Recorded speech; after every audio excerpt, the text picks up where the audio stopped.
handouts here. You've seen this before. I'll help you with Want me to help you?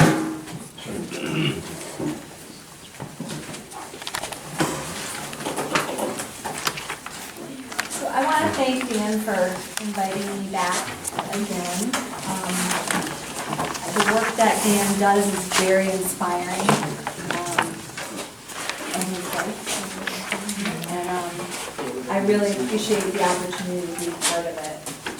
As Dan said, that I own 2 companies, but more importantly, my love is really about learning and how we learn as individuals and how we learn as communities, and what we do with the things that we learn about how learning on a day-to-day basis. So we're lifelong learners. Every day we have to get out of that and say, what are we going to do in learning today to help us grow individually and spiritually? So I really appreciate the opportunity to come and speak to you, to share with you some of the things that I've been working on over the years.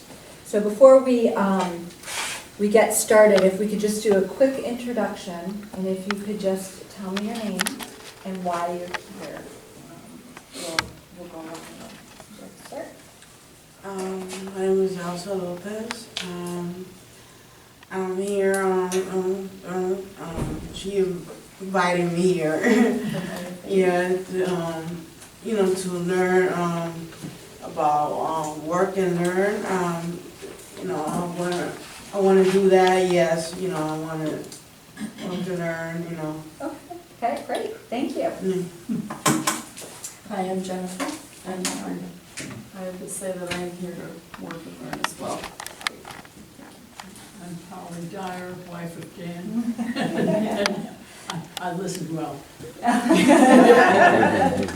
I'm Tara Hall. I'm a mentor, and I participated in the first round of the program, so I wanted to come back and offer. That's fantastic. I mean, that's the best way for us to learn and grow and to pass on what we've learned to others and experience. Yeah, I recognize your group. Hi, my name is Ann Calhoun. It's the same thing. I graduated 2014, and I love this class, and I'm here for a mentor. And welcome back. Thank you. Thank you. And I'm Selena Forte. I work full-time for U.S. Bank. It's the 5th largest bank in the country. And I'm here to help. Excellent. Thank you. I'm an IT, so I'm an IT project manager. So I'm here to help. Thank you. Thank you for your service. Hi, I'm Evelyn Rivera, and I found Work and Learn navigating online looking for volunteer opportunities. So I presently volunteer at the gift shop in Baptist Hospital, and I found the program and I said, let me go find out what it's all about, and I'm liking it. Very nice. Tonight's your first class or second? First class. Excellent. Another familiar face? I'm the driver. You're the driver. Excellent. I'm Diane Rumshaw, and I was told about this class from a person that I work with at Calvary Church. To obtain a job. I asked my husband to get a job and get experience. Excellent. Well, you definitely came to the right place. So that's the right place. Hi. My name is Tim Harrington, and I'm here. I'm a mentor, but I always learn stuff. Yes. So I've been to about 4 of the classes, and I think every time I learn something, I learn more stuff. I'm Beth. Doris is a friend of mine, and I'm curious. I mostly was interested because it's a Christian-based program that you have about work. So I've been to other things, but this is different, and I just am open to hearing what you have to say. And I came tonight to see what you were about, to see if I wanted to still come. Okay. Well, I think you should definitely base that decision on Dan and his team, not as much on me, but I'm flattered. And I hope that I can give you something today to walk away with. I'm Dan, and this is my 23rd class this year. And every class I learn something new. Do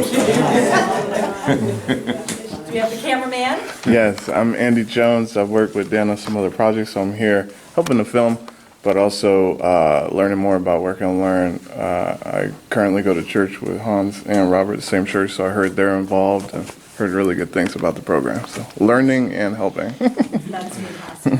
Thank you. Hi, I'm Robert.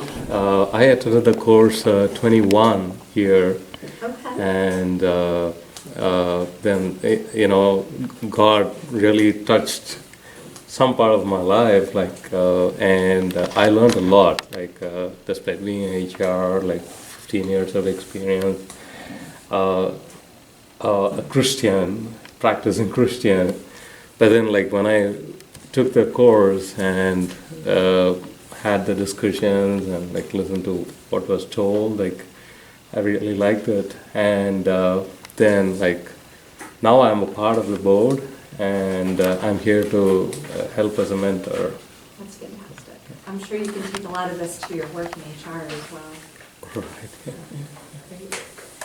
Yeah, my name is Hans. I've been part of several classes, and I just love the classes, and they're very meaningful, and I just hope I just wish that I could have had this opportunity when I was 20, 25. I would have done a whole lot better. I did well, but I would have done a whole lot better. And your classes are my favorite classes. Thank you. Because you're strategic. Thank you. And I'm Bernard. I'm here, through Doris again, to tell me a little bit about what's going on. And I'm here to help as well, but I just want to see everything's laid out. Awesome. Just Thank maybe you. lend my assistance and learn, a little bit more. Awesome. Thank you. I'm Pastor Al. I'm the president here. Dan recruited me years ago, and I stay with him. He has that effect on people. Yes. I love God and I love people, and that's why I keep coming back because of people. Thank you for coming. Thank you. So this evening, we're going to talk about, I'm sorry, I missed you. Hi, I'm Matt. Good evening, everybody. I'm just here to try to get a job and work and learn. Good, excellent, thank you. So today we're going to talk about two things that are really connected. Goal setting and how we learn. So I always find it interesting that as we go through school, we've never been taught how to learn, right? We just expect that we know how to learn, and our teachers teach us stuff. But they never really teach us how to learn the stuff that they're teaching us. And I feel that once you understand how the learning process works, it kind of unlocks a key, and it gives you some level of power to understand how our mind works and how we can use that information to help us reach the goals that we set for ourselves in life. Right? So when we go through life and we don't set a goal, what happens? You don't get that. You can't get there from here, right? You're just like a boat floating on the water, bouncing around from one thing to the next thing, hoping that the next thing that comes along might be it, right? And how many of us have experienced that? All of us, right? So the power of setting a goal is so important because we can take a goal and that becomes our roadmap. Now, as you set a goal and you're striving for it, you might find an opportunity that comes up that makes you take a left turn or a right turn. And then we may sit back and question, well, did I really meet my goal if that was it and I ended up over here? Well, if you're happy over there and that path, the trajectory that you were on led you to something that you may not have understood was even a possibility, and you're at a better place and you decide at that juncture point that this is my path now, right? So goal setting is not just about saying this is what I'm going to do and it's the only thing I'm going to do. But it gives us that guiding light to help us put us on a path to something that's productive and makes us feel good and gives us something to work towards. How many of you are list writers? Every day I write my to-do list and I love to cross it off. And if you're like me and I do something that isn't on my to-do list, I add it so that I can cross it off. Because it feels good at the end of the day to say you had a goal for what you wanted to accomplish and you were able to say that I checked those boxes off, right? So there's two different kinds of goals, right? There's these long-term goals, and then there's these short-term goals and kind of intermediate goals. So as we're working towards determining what we want to do with our lives, we really have to look first at the long-term goal. And sometimes those are really hard to figure out.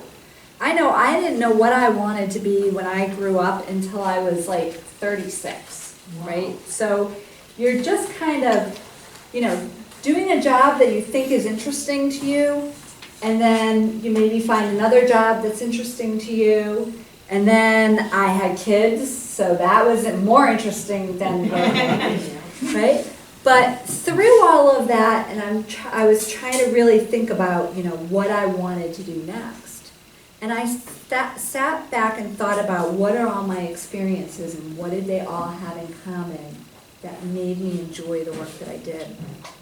And when I thought back on all that, right from my first job, I turned 16, I went down to the local bakery and I got a job as a baker and working the counter and serving coffee to my customers.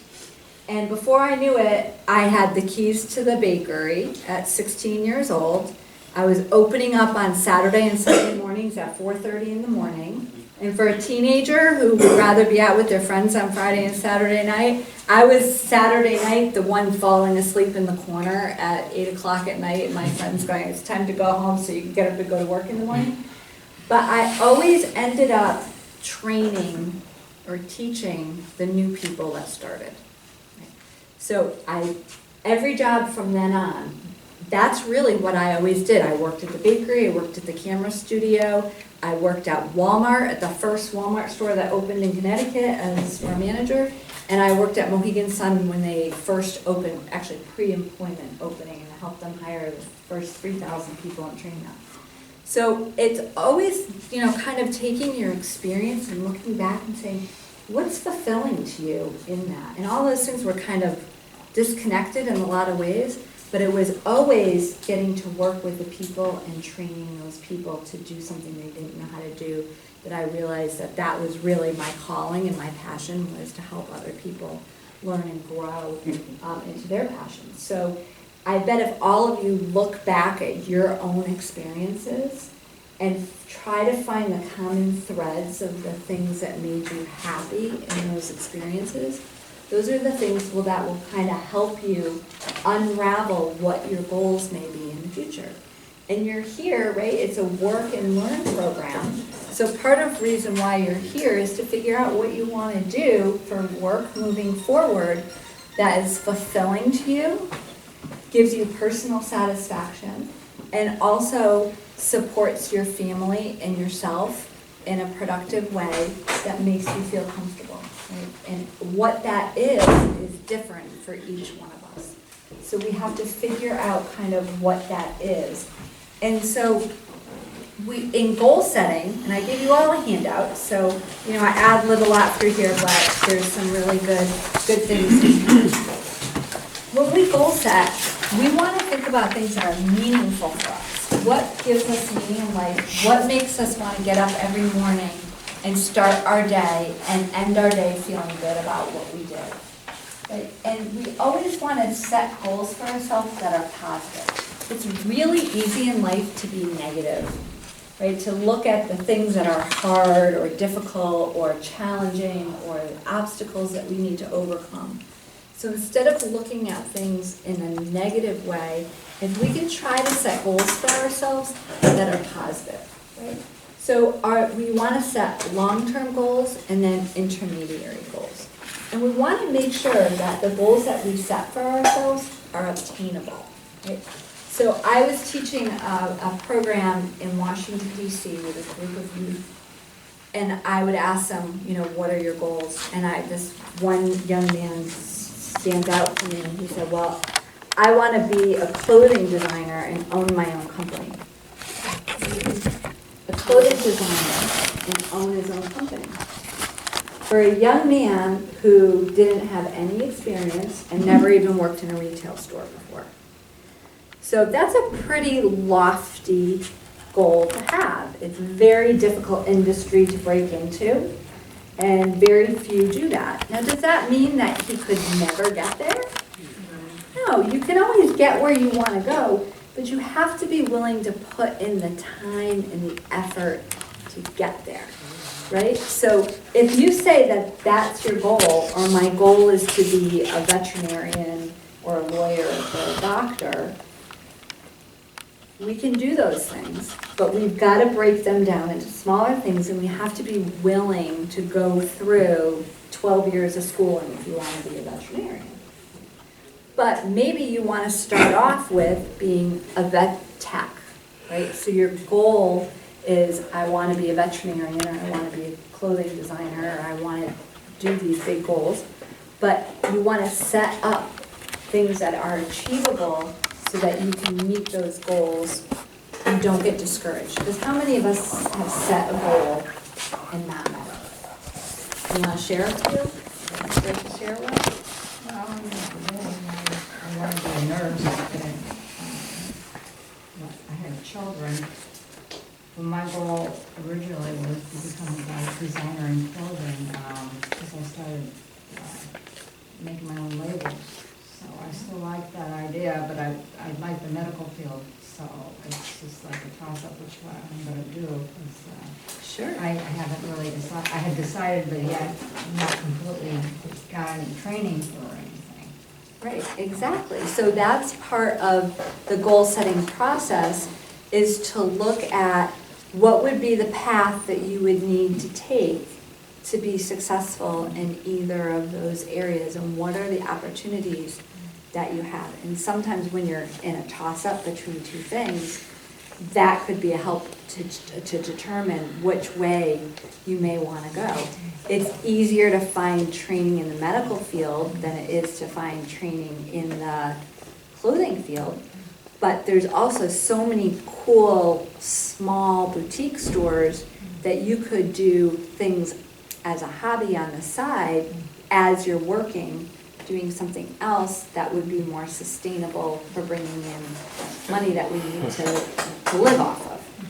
So I always say, like, we can balance the things that we really enjoy doing and want to do with maybe something that might be a little more practical, but still be able to be fulfilled in doing either one of them. Anybody else want to share? What was the question again? Have you ever had a goal that you haven't been able to fulfill? Right? We all have them, right? We all have goals that we haven't been able to fulfill. But if you think about that goal, has it been like a big lofty goal? And sometimes we have a lot of challenges that, even if it's not something big and lofty, that get in our way, right? So children having appropriate transportation, maybe having some other obligation in your life that would impede your ability to do those things. So when we talk about the learning process, we'll talk a little bit about the idea of being able to overcome challenges in order to reach your goals. Yes? One of the things was, when I was married and I got divorced, and my goal was like to be a nurse, but I never was a nurse. And I ended up driving a school bus. And I thought, oh, I'm going to do this a little bit. And I learned I was really good at it. I did it for 25 years. But it wasn't my goal. But now, you know, I have another goal now, because that was, you know, Yeah. I want to start new goals now. Exactly. The kids are grown and. Yeah, and sometimes we do things because we have to do them. And we find that we really enjoy them, or we're really good at them. And I'm sure that you were not just the bus driver who drove the bus. You were probably the kids' favorite kids, and the moms who were like talk to you when they put their kids on the bus and they felt comfortable and safe, their kids were gonna get to school okay. And there's a whole level of fulfillment that comes with the interactions of people. Job, and you always put God before anything else. That's what kept me going.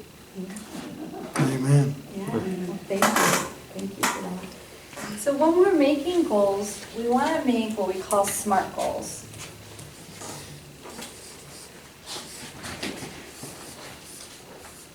Right? So our SMART goals is, the first one is to be specific, okay? So funny thing about this word, I have a guy that works for me who says Pacific instead of specific. So one of the guys in our office printed out a sign of the Pacific Ocean and said, "This is Pacific." Right? So we can always have a little fun, but goals should really be specific when you set them. So we have a long-term goal, and then we break it down into the specific elements of what are we gonna do to achieve those goals in incremental steps, right? So we don't get up in the morning and say we wanna run a marathon tomorrow, right? Even people who work out and are really good shape can't run a marathon in a week or a month, right? It takes months and months of training to run a marathon.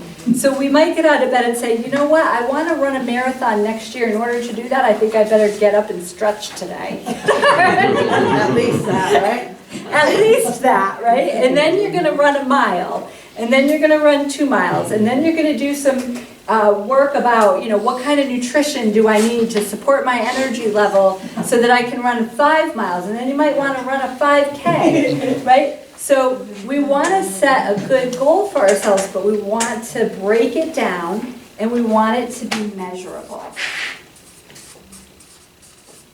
Because we all want to check off that box. This is what makes us feel good. So a lot of times when we make goals for ourselves, we don't follow the steps. We just kind of say, that sounds like a good idea, right? So make them specific, make them measurable, and very importantly, achievable. What do you mean by make them measurable? I don't So- understand the wording. So if you can say that you accomplished it, and you have a smaller goal, so like in the marathon, that I can run a 5K, that would be a measurable check mark that you might wanna, or if you wanna go to, say, a nursing program, and that you go to community college and you sign up for a certificate degree program. That could be, that's a very measurable thing to Can say. you use a different word than measurable? Sure, Could it be a benchmark? a benchmark, yes. Attainable? It's something Milestone. obtainable, so if you, why don't we use you, if you don't mind and you want to I share? don't mind. Okay, do you have any career goals in mind? Many. Many. Do you have something that you feel that you could achieve with some work to get there? Yeah. Okay, so do you want to share with them? Oh, well, I have many things I could do. Okay, Photography, I'm a hairdresser, barber, I've been for 30 years. I okay, have a lot of things. a lot. Let's use your base hairdressing as an example. Okay. Well, you're already a hairdresser, right? So Yeah, when you did that, you had to go to school to learn Correct. how to be that, right? correct. So the first thing you did is you had a goal, and then you had a plan to get there. And the first thing you had to do was go and sign up. And Yeah. then you had to, I don't know how many courses there were that you had I to went through take. high school, so I had my hairdressing license before my diploma. Okay, so as you were going through high school, you had kind of a dual track, right? Yeah. You wanted to get your hairdressing degree, Yeah, certificate, and you wanted to get your high school graduation. So you knew that you had to go and take certain classes Correct. to do both things. So as you finished those classes, that would be a measurable, or a benchmark. I finished that class I needed to take, I understand now. okay? Okay. Okay. And you want things to be achievable, right? Because you don't want to get up and say, I'm gonna run a marathon tomorrow, or I'm gonna be a doctor, and have a very hard time achieving that. So again, you have your big goal up here. but you break it down into smaller pieces, right? Down here. Again, being realistic. Because we're not gonna get up tomorrow on a marathon.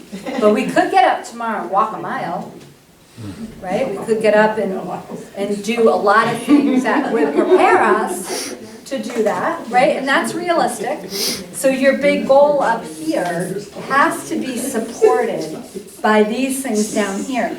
And you have to set a timetable. Right? Because if you say, I'm gonna run a marathon someday, will you ever run the marathon? Will you ever get up the next morning and go for a walk? Probably not. Yeah, oh, it's raining out. Oh, it's too hot. Oh, it's too cold. You're going to come up with a million excuses not to do the thing that you set out to do. If you say, I'm going to run a marathon in 1 year, and you write that marathon on the calendar, and you know which marathon you're going to run in a year, right? Then every day you're going to do something realistic to train to get there, right? That's achievable for you to do, that moves you forward, that's measurable. I ran that 5K, check mark. I ran that 20 miles. I can run 3 hours, whatever it is, to get there. And it's the same thing with a career goal or a personal goal of attainment of something that's important to you. This applies to everything in your life when you write a goal. This is the foundation of how you're going to be successful in writing a goal. So how many of us think about goals in our head and we just swirl them around and then we never really do anything? So until we actually write something down and share it, does it really become a reality, right? Like you said, you have a lot of things that you could do and you want to do. And that's the hard part, is kind of deciding, which path do I want to take? And so you might want to write down a pros and cons for each one of those things. You might want to say, these are the 3 things that I'm really thinking about doing. And what would it take for me to do each of those things to meet that goal? What obstacles are in my way that I'm going to have to overcome? And that may help you determine, which goal might be most obtainable to you, might be the thing that you want to settle on. So if we have too many things and we're undecisive, we end up kind of not doing anything, right? And it's very common, we all do it, right?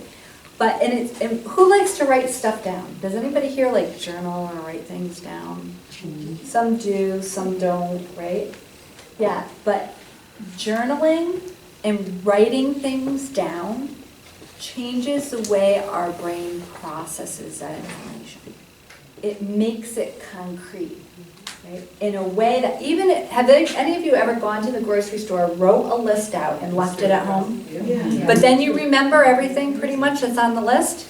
But have you ever gone to the grocery store without a list? And then you're wandering around up and down the aisles trying to figure out what the heck you're going to make for dinner tonight and tomorrow?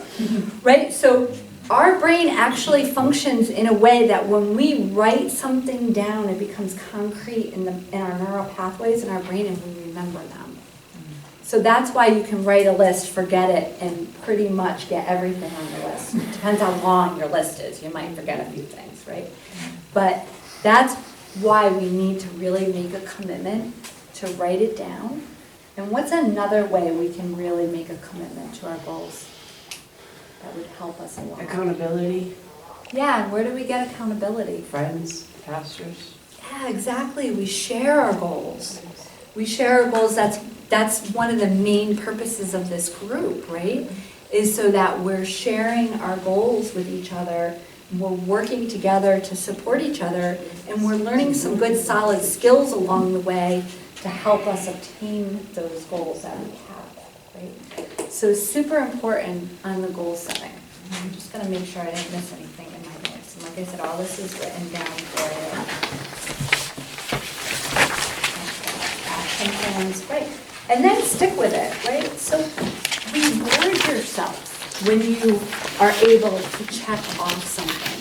and you feel like you've made a good step forward, set up little rewards for yourself, whether it's gonna take Saturday afternoon and I'm gonna go for a walk in the park and take some pictures because that's what I really enjoy doing, and take out a little bit of time for me. Or I'm gonna go out with my child for ice cream. Or I'm gonna go out with a friend for coffee. So whatever the things are that make you happy, you need to make sure that you celebrate your achievements. Because when we just get so focused on kind of like in the grind of doing, we can get discouraged pretty easily, right? And so when we have the opportunity to celebrate our successes, that really helps us keep us on track in doing that. So I've included in your handout, and this is an activity I did with some students I was working at. This was a group of high school students. They had just graduated from high school, and they enrolled in the summer program at Three Rivers. And I was asked to teach a week-long program. It was like 4 hours a day for a week on writing skills and analytical writing skills. Right? So I get into this class with this group of kids and realize that none of them wanted to be there. And nobody told me that these students were actually paid to come to this program because they were identified as kids who didn't know what the heck they wanted to do. That's funny. So I'm sitting in this class, right, thinking I have a group of really motivated high school kids who can't wait to start their college careers, and find out none of them wanted to be there. Oh, gosh. So it was really fun. The first day was not a good day at all. They did not want to do anything that I had lined up for them. Every excuse in the book, disruptive and all this stuff. So the next day I said to them, you know what, guys, I know you don't want to be here. And at this point in time, neither do I, because I don't want to spend the next week with you. I said, but we're stuck together. So we need to make the best of it. So who wants to go shopping? Oh, yes, we're going to go shopping. I said, so we're going to get on computers and we're going to shop for our lives. What do you want your life to look like in 5 years? What do you want? Where do you want to live? What car do you want to drive? Do you want to be married? Do you want to have children? Do you want to drive a motorcycle? Do you want to have a boat? Do you want to have dogs? Do you want to go to school? What kind of job do you want? All of these things. Like, what do you want your life to look like in 5 years?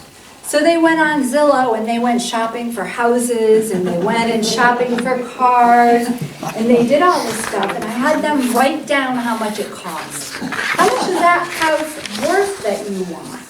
Go on to one of those mortgage calculators and figure out what your monthly expenses are going to be. You know, some of them, had more realistic goals for themselves, and others had very lofty goals. So at the end of this day, we did this whole exercise, and I said, okay, we did, how much is your life going to cost you a month, and how much do you need to make to fulfill your goals for how you want to live your life? And then what are you going to do with a minimum wage job if you really want to live a $150,000 lifestyle a year?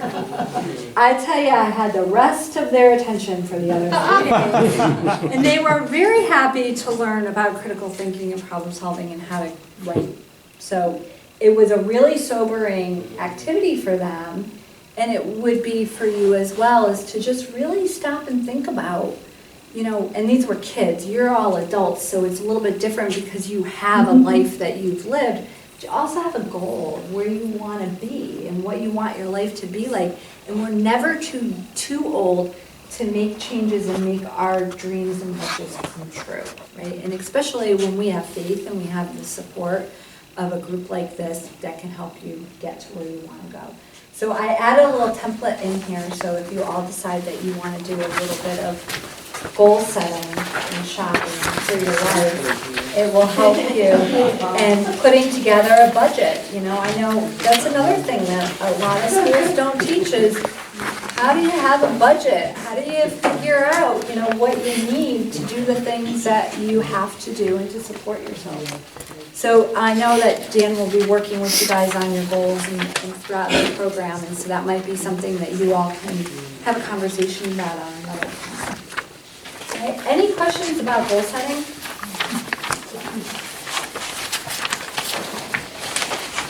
So you're going to see in a moment why this is super important. Okay? So since the invention of the MRI, the research on how the brain functions has just, I mean, we know so much about the brain that we never knew before because we can actually take pictures of our brain as we're going through thought processes. So the scientists have really come up with the physical functions of our brain. And really, everything that we do is a physical response to an emotion. Right? So in any given day or week, do you ever get this like instant flash of emotion? Whether it's good, bad, it's usually good or bad, like if it's really a strong flash. Could you just repeat that part again? You So- said everything you do is a physical response. To our emotions. Right. So I'll give you an example of a really strong physical response of something that happened to me. So years ago, I was driving my son home from a Taekwondo tournament. He was about 9 years old. He was in the back seat of the car. It had been a really long day of sitting around waiting for your 3 minutes to get up and do your thing, right? So we're tired.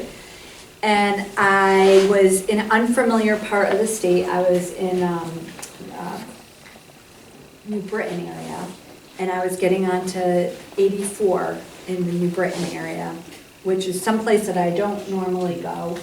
And I was getting on the highway. I wasn't super paying attention to what I was doing, and it started to rain. And as I got onto the highway, my car lifted up off of the ground, spun around 3 times across the highway, and I stopped facing oncoming traffic.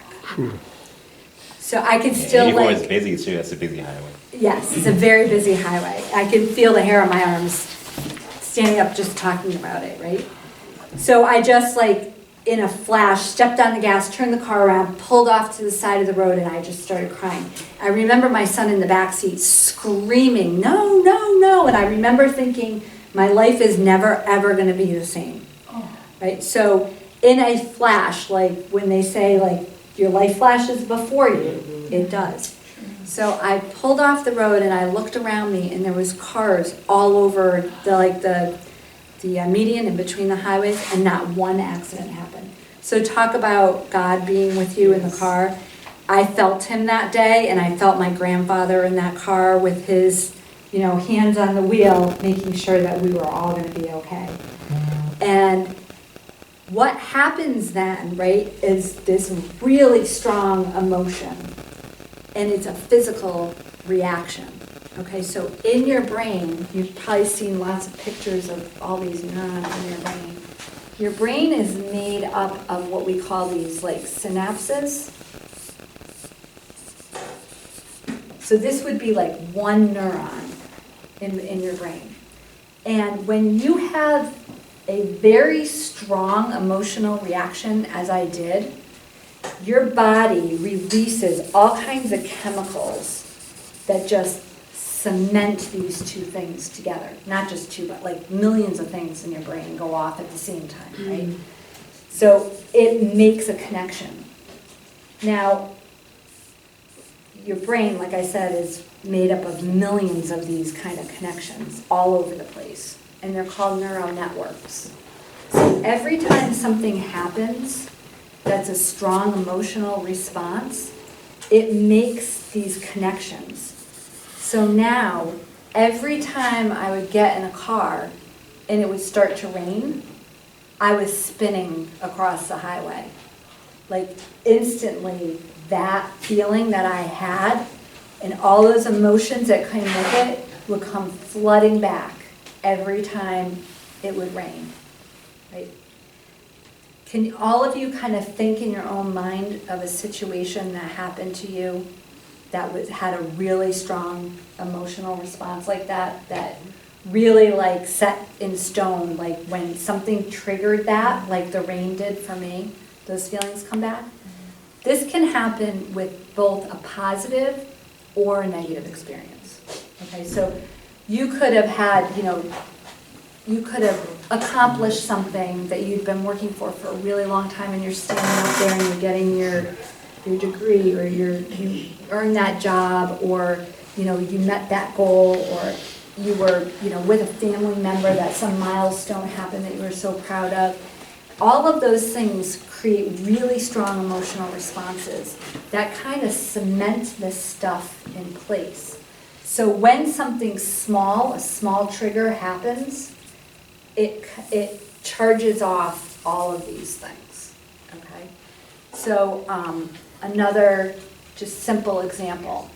If I hooked you up to an MRI machine and I said to you, have you ever seen a robin, a bird, a robin, or an oriole, or a starling, you'd have a little flicker, a light would go off in your brain.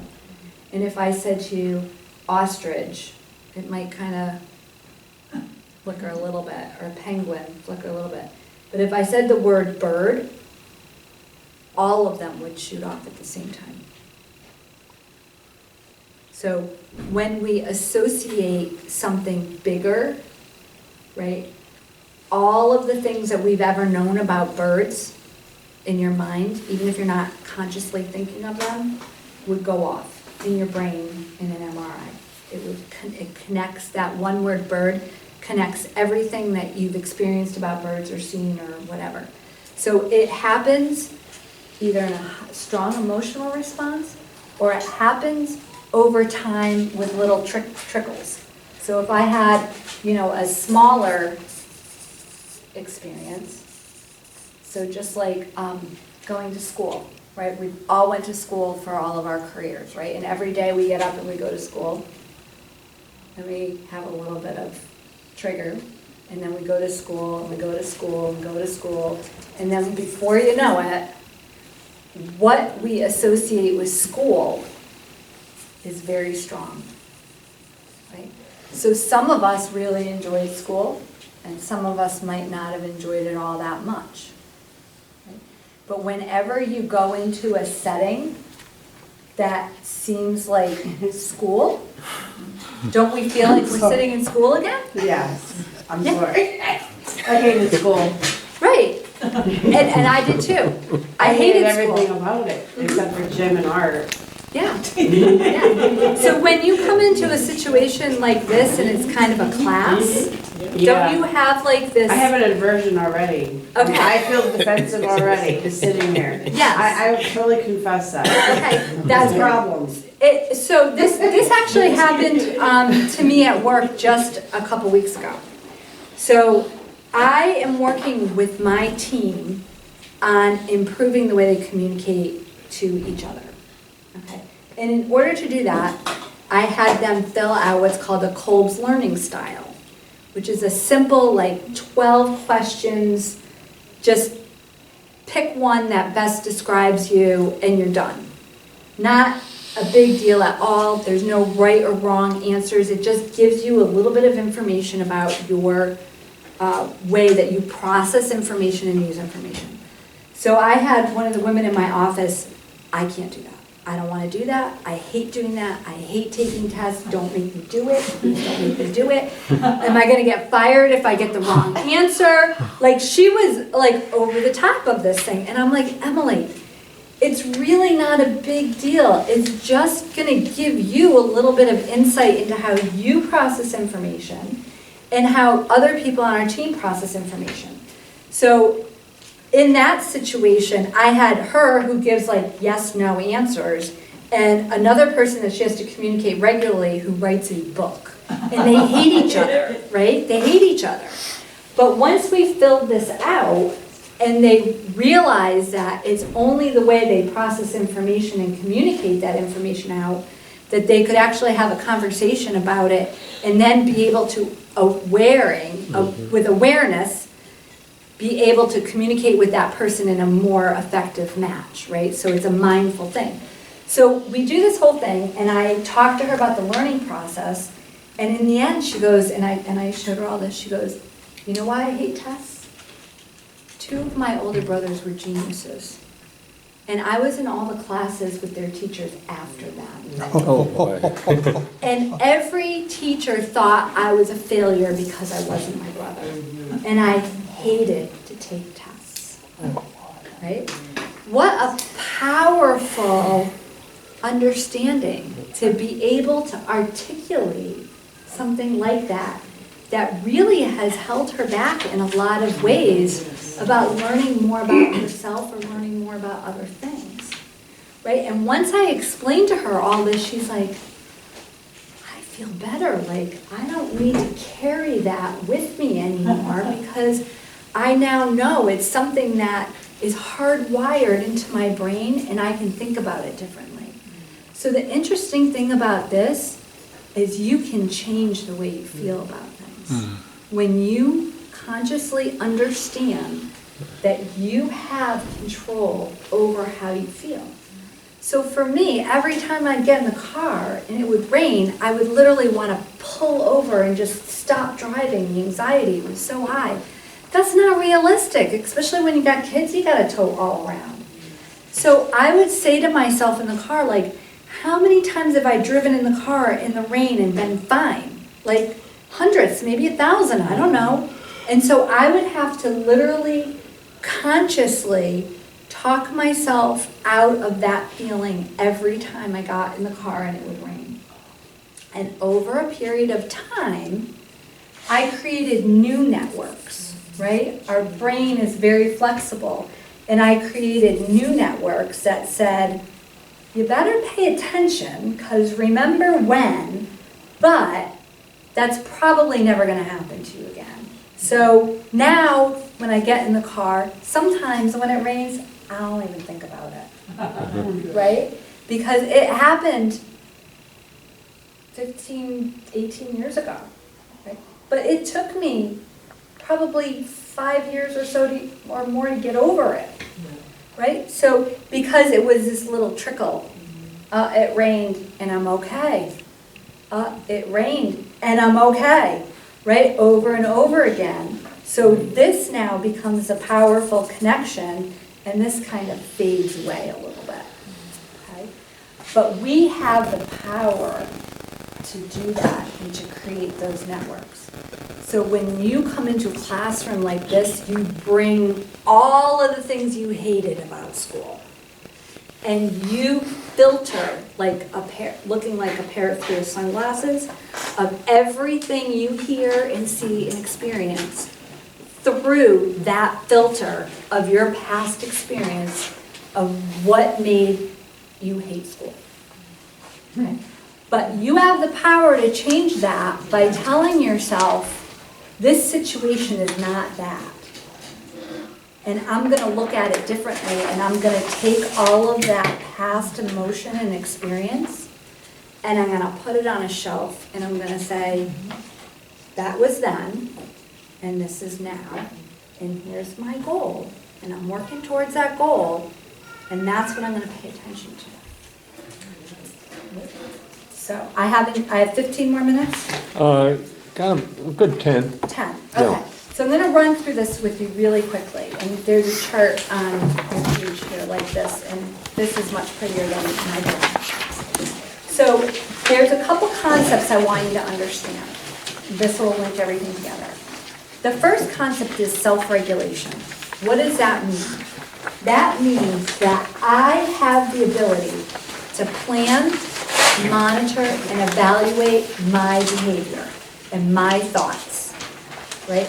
It's not the outside world that's telling me what I can and can't do or my past experiences, but I have the ability to consciously set a goal and plan, monitor, and evaluate my performance to get to that goal, right? So this is what we call self-regulation.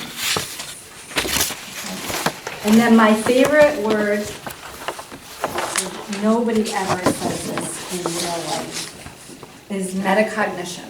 And this is the key to learning. Okay? Metacognition means you think about how you think. What a novel thing, right? Have we ever sat back and really thought about how you think about stuff? Yeah. Sometimes that's great. I do too much. Okay, so So this is where the self-regulation part of it comes in, right? Is that we are now consciously thinking about it, but we are making a plan and we are monitoring our behavior towards that plan and we are making adjustments along the way so that we hit that goal. Okay? So we think about what I know about how I learn, and then we take that information and we make adjustments to what we're doing, right? So how many of you have studied for a test, right? This is an easy example, and you just read over and you read over and you make highlight stuff, and then you take the test and you're like, I'm gonna do good, and you don't do good. And then you have another test, what do you do again? This time I'm really gonna read it. I'm gonna highlight it and I'm gonna write a few notes on the side and I'm gonna really study it. And you may study the same way and you might not do well on the test, right? So that's just doing for the sake of doing, because that's what I've done in the past. What happens when we think about how we learn and we self-regulate how we learn is we say, that wasn't super helpful the last time. Something's missing here. What do I need to do differently? So you might say, you know, I'm a visual learner. So I'm going to write stuff down. Maybe I'm going to draw out a picture or a map about how all these things are connected together.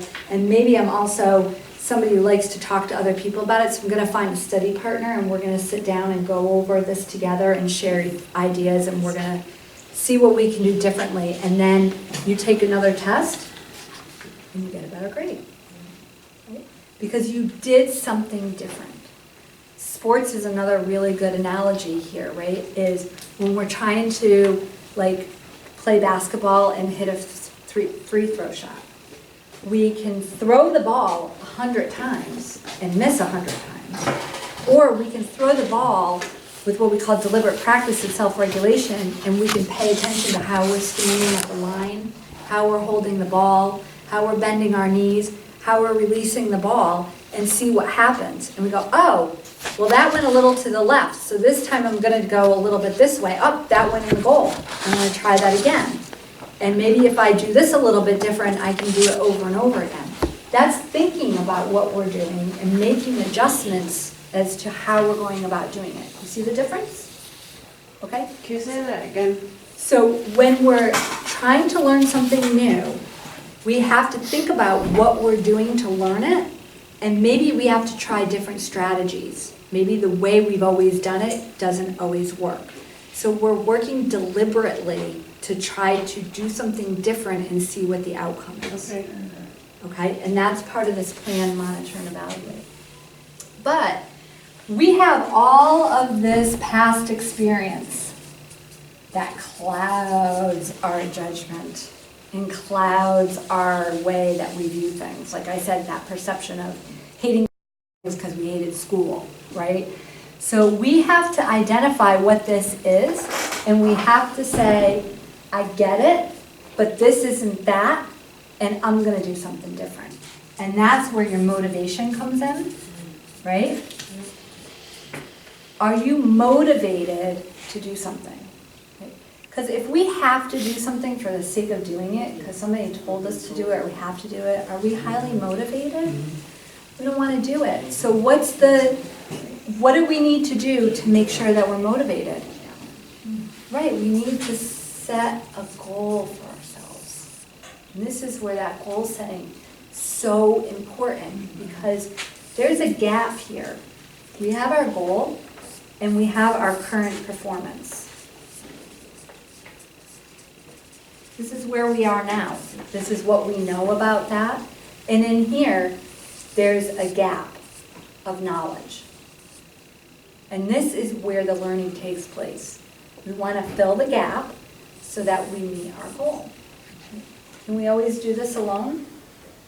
It's really, really hard to do that. So this is where we have an outside person or persons, whether they're a group like this that has some guided instruction to go through, or someone that you're trying to learn something from, a peer or a mentor, or a class that you're taking and some instructor, because their role is to provide you feedback.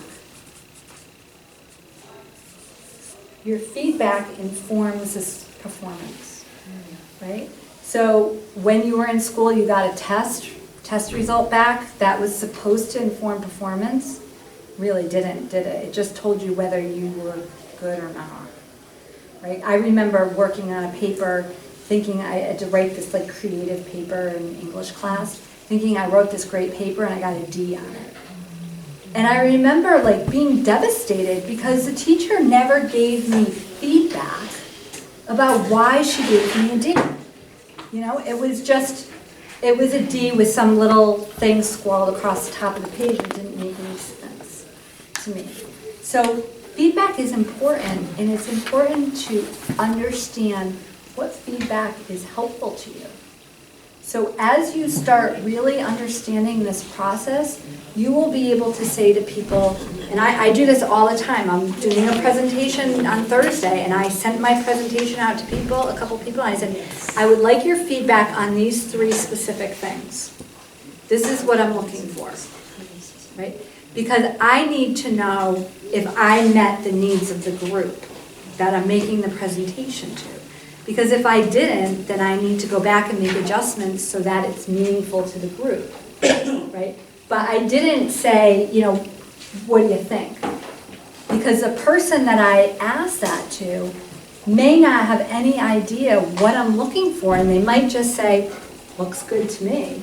But if I say to them, could you please tell me if this meets a specific purpose that you're looking for? Oh, well, that's an answer, that's a question that I can answer. And I can provide feedback to, that I can go then back through this process and make adjustments to. See how powerful this is? Right? And I'm just going to introduce you to the next slide, and it's one more word. It's actually the last slide when you're done. It's called agency. And agency is our ability to mindfully make these connections in our world of what we're doing. To mindfully pay attention to our self-regulation skills, and to mindfully be able to set our goals and work towards those goals. And to use analytical thinking skills, such as I mentioned to you, asking for specific feedback, to be able to meet our goals. So when we act with agency, which is taking ownership, I own this.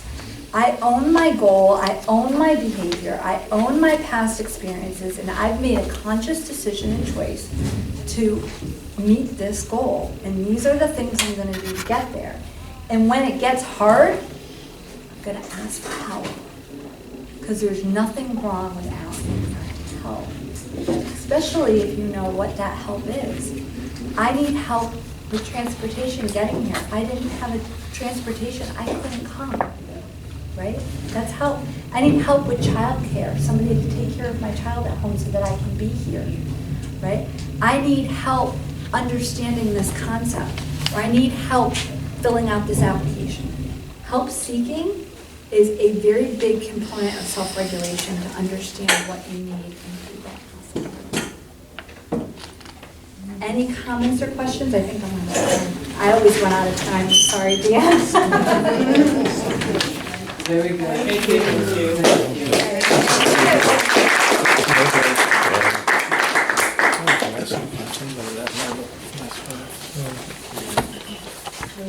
you. You all have, thank you.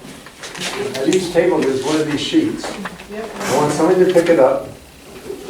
Somebody pick it up. Now, has everybody at your table signed it? Yeah. Everybody signed it?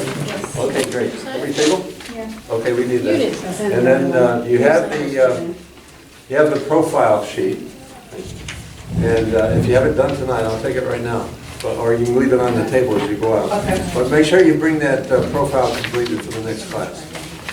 And then the assignment. Yeah. I might go through it because I'm already working, but I'm here. People, page 12 in your assignment is, I might do it anyway. okay, read the scriptures for next week, Same time, 7 o'clock. We start sharp 7 o'clock, and won't be here. I'm going to be out of the state in Texas, but I'll be back. My son will be teaching next week. He does a great message. Okay? That assignment is actually on the bottom of page 9. And then bring the what am I proud of? Work on that too, okay? Let's close in a circle. Let's do a prayer. And we'll ask you next week to give your what I'm proud of. Okay. Make a circle, grab somebody's hand.